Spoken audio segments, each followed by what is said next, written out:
एक तरफ कांग्रेस है जो कहती है कि मोदी तेरी कब्र खुदेगी, और दूसरी तरफ नकली शिवसेना मुझे जिंदा गाड़ने की बात करती है। सुनिए पीएम को, फिर बताऊंगा कि पीएम ने बात कही क्यों। एक तरफ कांग्रेस है जो कहती है मोदी तेरी कब्र खुदेगी, और दूसरी तरफ ये नकली शिवसेना है जो मुझे जिंदा गाड़ने की बात करती है, और मुझे गाली देते हुए भी ये लोग तुष्टीकरण का पूरा ध्यान रखते हैं। मोदी की कब्र खुदेगी, मोदी को जिंदा गाड़ देंगे, और इसमें भी अपने वोट बैंक को पसंद आए वही गाली दागोगे क्या? प्रधानमंत्री नरेंद्र मोदी ने यह बात इसलिए की क्योंकि कुछ दिन पहले उद्धव ठाकरे की शिवसेना के नेता संजय राउत ने कहा था कि औरंगजेब का जन्म नरेंद्र मोदी के गांव में हुआ है, इसलिए हमसे औरंगजेब की तरह बर्ताव करते हैं। संजय राउत ने यह भी कहा था कि औरंगजेब ने महाराष्ट्र को जीतने के लिए 27 साल तक लड़ाई लड़ी और आखिरकार उस औरंगजेब को महाराष्ट्र में दफन कर उसकी कब्र खोद दी। तो नरेंद्र मोदी कौन है? उद्धव ठाकरे की शिवसेना और उनके इंडी गठबंधन के लोगों के इस तरह के बयान का जवाब प्रधानमंत्री नरेंद्र मोदी ने महाराष्ट्र जाकर ही दिया। लेकिन प्रधानमंत्री नरेंद्र मोदी के लिए इंडी गठबंधन जिस तरह के शब्दों का इस्तेमाल कर रहा है, उसमें कई लोग इंडी गठबंधन की हताशा भी देख रहे हैं, क्योंकि बीजेपी का दावा तो यही है कि 3 चरण में उसने 190 से ज्यादा सीटें जीत ली हैं और अब चौथे चरण में चुनाव बिल्कुल क्लियर हो जाएगा। बीजेपी 400 पार का टारगेट लेकर चल रही है, लेकिन इंडी गठबंधन अभी इसी फेक नैरेटिव को बनाने में अटका है कि मोदी आए तो संविधान खत्म कर देंगे। लेकिन आज पीएम मोदी ने इस पर भी इंडी गठबंधन को बड़ा चैलेंज दिया। सुनिए पीएम मोदी ने क्या चैलेंज दिया, फिर बताता हूं कि अमित शाह ने राहुल गांधी को किस बात का चैलेंज दिया।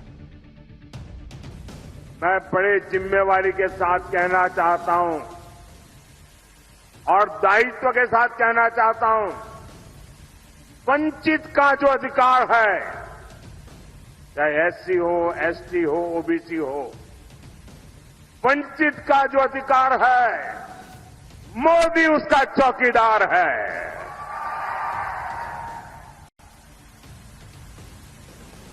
मोदी की चौकीदार में जब मोदी जैसा चौकीदार हो, इसने अपनी मां का दूध पिया है जो आपका हक छीन सकता है। इंडी गठबंधन सिर्फ आरक्षण खत्म करने को लेकर ही फेक नैरेटिव नहीं फैला रहा, सीएए यानी नागरिकता संशोधन कानून को लेकर भी मुसलमानों को डराया भड़काया जा रहा है।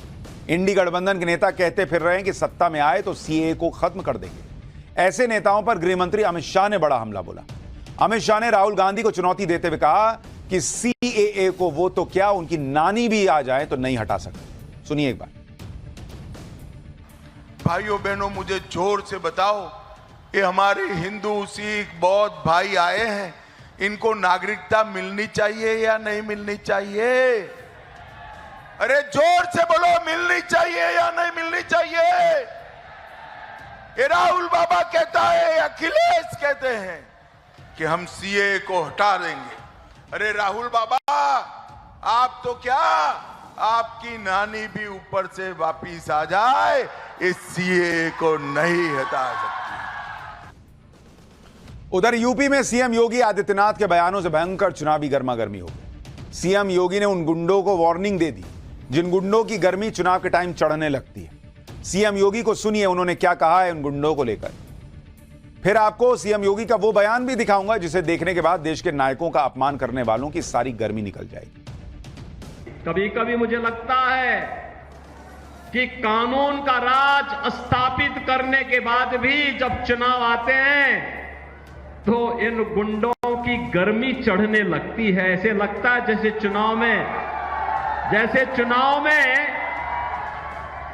चुनाव आते ही इनको लगने लगता है कि जैसे अब ये लोग फिर से जनता पे अपना कहर ढाने लग जाएंगे। लेकिन इनकी गफलत है ये। भारतीय जनता पार्टी जनता जनार्दन के आशीर्वाद से उनकी सेवा करते हुए प्रधानमंत्री मोदी जी के नेतृत्व में लगातार कार्य कर रही है और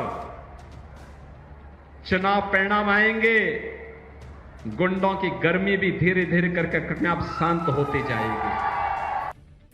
योगी जी तो खुलकर बोलते हैं, उन्होंने कहा गुंडों की गर्मी शांत हो जाएगी भैया जैसे जैसे नतीजे आएंगे।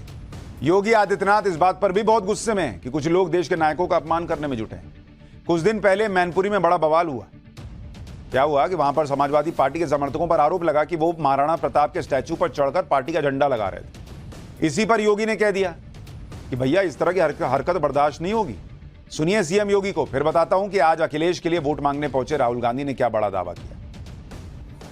समाजवादी पार्टी ने मैनपुरी में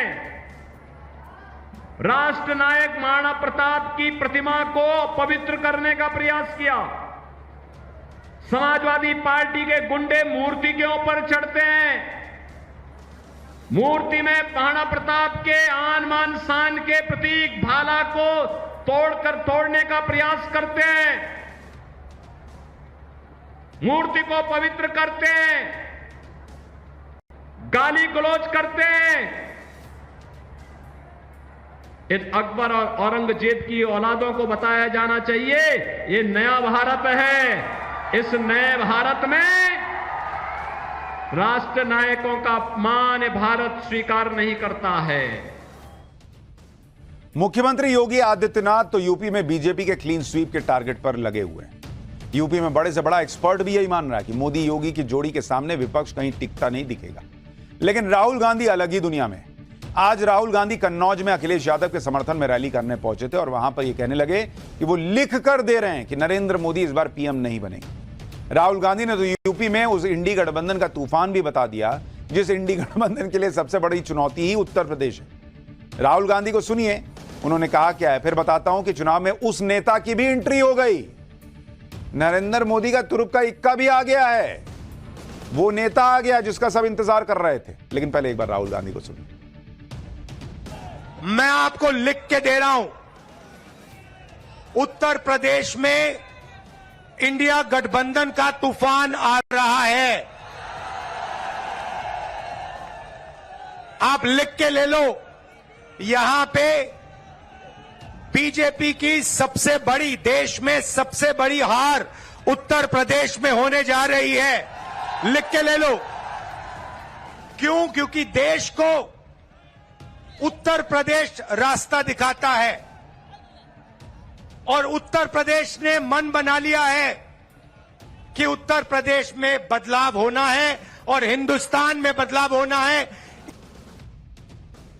हाल ही में उत्तर प्रदेश में हुए विधानसभा चुनाव में 399 सीट पर लड़ने वाली पार्टी के नेता, जिनकी पार्टी ने 1 या 2 सीट जीती थी, 399 पे लड़के 1 या 2 सीट जीतने वाले पार्टी के नेता लिख कर दे रहे हैं कि नरेंद्र मोदी यूपी में हार रहे। राहुल गांधी से पिछली बार अपना गढ़ अमेठी तक नहीं बचा था भाई। इस बार तो वो अमेठी से लड़ने की हिम्मत नहीं दिखा पाए भाई। अगर इतनी लहर थी तो लड़ते अमेठी से। रायबरेली की सीट से वो चुनाव लड़ रहे हैं, उसके बारे में भी बीजेपी का दावा है कि वो रायबरेली भी हारेंगे। लेकिन राहुल गांधी को यूपी में इंडी गठबंधन का तूफान पता नहीं कैसे दिखा रहा है, ये तो वही जान। इंडी गठबंधन का असली तूफान तो पहले ही सैम पित्रोदा जैसे लोग ला चुके हैं, जो विरासत टैक्स और भारतीयों को लेकर रंगभेदी टिप्पणी कर चुके हैं। कांग्रेस को बैकफुट पर लाने वाले सैम पित्रोदा के बयानों पर अभी बवाल थमा नहीं था कि इस चुनाव में उस नेता की एंट्री हो गई जिसका बहुत लोग इंतजार कर रहे थे। मणिशंकर अय्यर, कांग्रेस के नेता जो बीजेपी के लिए वोट बढ़ाने के लिए जाने जाते हैं। वो जितनी बार नरेंद्र मोदी को कोसते हैं, नरेंद्र मोदी को भर भर के फायदा होता है, नरेंद्र मोदी के तुरुप का इक्का जैसा है वो मणिशंकर अय्यर कहां गायब है लोग पूछ रहे थे। अब उनकी भी एंट्री हो गई। ये नेता मणिशंकर अय्यर, जिनको सब जानते हैं क्योंकि वो बार बार कांग्रेस का ही विकेट गिराते हैं, उनकी एंट्री हुई। आज अचानक मणिशंकर अय्यर फिर से सुर्खियों में आ गए। असल में मणिशंकर अय्यर का एक वीडियो वायरल हो रहा है जिसमें मणिशंकर अय्यर भारत को पाकिस्तान की इज्जत करने की नसीहत दे रहे हैं। जिस पाकिस्तान की दुनिया इज्जत नहीं करती क्योंकि वो कटोरा लेके घूम रहा है, उस पाकिस्तान की इज्जत करने की नसीहत दे रहे हैं मणिशंकर अय्यर। मणिशंकर अय्यर कह रहे हैं कि भारत को पाकिस्तान की इज्जत करनी चाहिए क्योंकि पड़ोसी मुल्क के पास एटम बम है। सुनिए एक बार इनको। वो भी एक सॉवरेन मुल्क है और कि उनकी भी इज्जत है और उस इज्जत को कायम रखते हुए आप उनसे जितनी कड़ी बात करना चाहते हो करो, लेकिन बात तो करो। बंदूक को लेकर आप घूम रहे हो और उससे क्या हाल मिला? कुछ नहीं। तनाव बढ़ते जाता है। ओके। और कोई भी पागल वहां आ जाए तो क्या होगा देश का? उनके एटम बॉम्ब है। हाँ, ये भी है। हाँ, हमारे पास है, लेकिन किसी पागल ने हमारे बम को लाहौर स्टेशन में फूटा तो 8 सेकंड के 8 पल के अंदर उसकी जो रेडियो एक्टिविटी है वो अमृतसर पहुंचेगी। ये भी है, इतना पास तो में हम। ऐसे बम वगैरह रखकर आप उसको इस्तेमाल करने का रोको, लेकिन यदि आपने उनसे बात की, उनको इज्जत अफजाया, तो तभी जाकर वो अपने बम के बारे में नहीं सोचेंगे। लेकिन आपको उनको ठुकरा दिया और बच्चे जैसे कुट्टी कहते रहे, तो कोई पागल वहां आ जाए, वो बम निकाल ले और फिर क्या होगा? यही डर जो पिछली सरकारों में था कि कहीं बम ना फोड़ दे पाकिस्तान, यही इज्जत दे देकर पाकिस्तान को सिर पर बैठाया गया था, जो नरेंद्र मोदी ने आकर नीचे उतारा और उसको उसकी औकात दिखाई पाकिस्तान को कि घर में घुस के ठोक देंगे, कायदे में रहो। और उसी का नतीजा है कि आज भारत के किसी भी हिस्से में, कश्मीर के आगे ये लोग आतंकवादी भेज नहीं पाते। जो हर हिस्से में बॉम्ब ब्लास्ट होते थे कांग्रेस के समय में, वो आज नहीं होते, क्योंकि पाकिस्तान को इज्जत देनी बंद की है। वो आतंकी भेज रहा है, उसको इज्जत दे। क्या लोग हैं बहुत से लोग। मणिशंकर अय्यर के इस बयान के बहाने अमित शाह ने कांग्रेस और इंडी गठबंधन को निशाने पर लिया। अमित शाह ने कहा कि पाकिस्तान से पीओके लाने की जगह कांग्रेस और इंडी गठबंधन देश की जनता को एटम बम का डर दिखा रहे हैं। अमित शाह ने एक बार फिर साफ कर दिया कि पीओके का एक एक इंच भारत का है, यह भारत का रहेगा और दुनिया की कोई ताकत इसे छीन नहीं सकती। अमित शाह को सुनिए, फिर आपको मणिशंकर अय्यर के कुछ और विवादित बयानों के बारे में बताऊं। आज ये मणिशंकर अय्यर हमें धमकी दे रहे हैं, देश को धमकी दे रहे हैं। पाकिस्तान को सम्मान दीजिए, उनके पास एटॉमिक बॉम्ब है।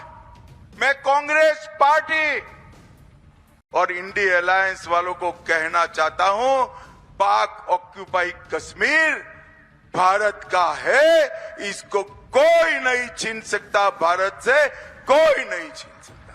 भाइयों बहनों, ये पाकिस्तान के पास से पाक ऑक्यूपाई कश्मीर लाने की जगह कांग्रेस पार्टी एटम बॉम्ब की बात कर भारत की जनता को डरा रही। मुझे मालूम नहीं है कि कांग्रेस पार्टी को क्या हो गया है। हमारी संसद ने सर्वानुमत से प्रस्ताव पारित किया है, संसद का स्टैंड है कि पाक ऑक्यूपाई कश्मीर भारत का है। खैर, मणिशंकर अय्यर के पुराने बयान सुन के क्या कीजिए, सबको पता है क्या बोलते हैं।